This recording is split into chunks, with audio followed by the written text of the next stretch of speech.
જૂનાગઢ જિલ્લાના કેશોદમાં local eco ચાલકો toll મુદ્દે આવેદન આપવા પહોંચ્યા હતા. કેશોદના અંદાજે 40 જેટલા ઇકો ધારકોએ કેશોદ નાયબ કલેક્ટર તેમજ હાઈવે ઓથોરિટીને ગાયદો ટોલ અધિકારીને આજે લોકલ ટોલ મુદ્દે આવેદન આપ્યું હતું. આ પહેલા પણ કેશોદ વેપારી વિકાસ મહામંડળ દ્વારા આવેદનપત્ર આપવામાં આવ્યું હતું. ત્યારે આજે ફરી એકવાર લોકલ ઇકો ધારકોએ આવેદન આપીને ચીમકી પણ ઉચ્ચારી હતી કે આવનાર જો તારીખ 1/4/2025ના રોજ ટોલ મુદ્દે લોકલ રિચાર્જની વ્યવસ્થા નહીં કરવામાં આવે તો લોકલ ઇકો ધારકો ચક્કાજામ કરી અને તમામ જે તકલીફો પડશે તેના જવાબદાર ટોલ વિભાગ અને હાઈવે ઓથોરિટીના અધિકારીઓ રહેશે તેવી ચીમકી પણ ઉચ્ચારવામાં આવી હતી.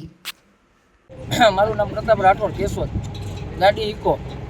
આજે અમે એક આમંત્રણપત્ર શ્રી કલેક્ટર સાહેબને દઈ આવ્યા અને એક આપણે અહીંયા ટોલ નાકા ભાઈને આપણે જે મેનેજર છે એને આપ્યું અને એ લોકોએ અમને એવી બાંહેધરી આપી કે તમને 1 તારીખે આનું રિઝલ્ટ આવી જાય અને આ લોકો 600 રૂપિયા અત્યારે અમારા પાસે ટોલ નાકું લઈ છે અને 340 રૂપિયા કાયદેસરના ટોલ નાકા થાય લોકલના અને બધી ગાડીઓ 20 કિલોમીટરની અંદર આવે ટોલ નાકા પહેલાં.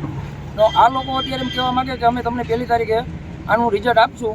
ઉપર લગીને અમે વાત કરીએ, જો 1 તારીખે આનું રિઝલ્ટ નહીં આવે તો અમે અત્યારે અહીંયા કંઈ ટોલ નાકા ઊભીને કહીને જ જઈએ કે 2 તારીખે ચક્કાજામ થાય રોડ, એની પૂરી જવાબદારી ટોલ નાકાની રહે, બરાબર. અને 20 કિલોમીટરની અંદર જેટલી ગાડીઓ હાલે છે ને ઘણી ગાડીઓ 340માં હાલે છે તો હું કામ ઇકોવાળા એકને આવી રીતના કરે, હજી લોકો વધારવાનું કરે છે.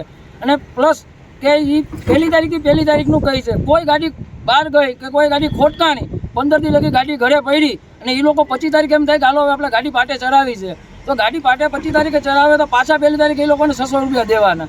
તો આમાં નાનો માણસ મરી જાય, બધા એના છોકરા બાયડી માટે કામ ધંધો કરતા હોય ને ઇકોવાળા કોઈ કરોડપતિ ન હોય, બધા મજૂર વેરા કઢોય આમાં. જય હિન્દ, જય ભારત. મધુ રાવલિયા સાથે bureau report, today Gujarati news.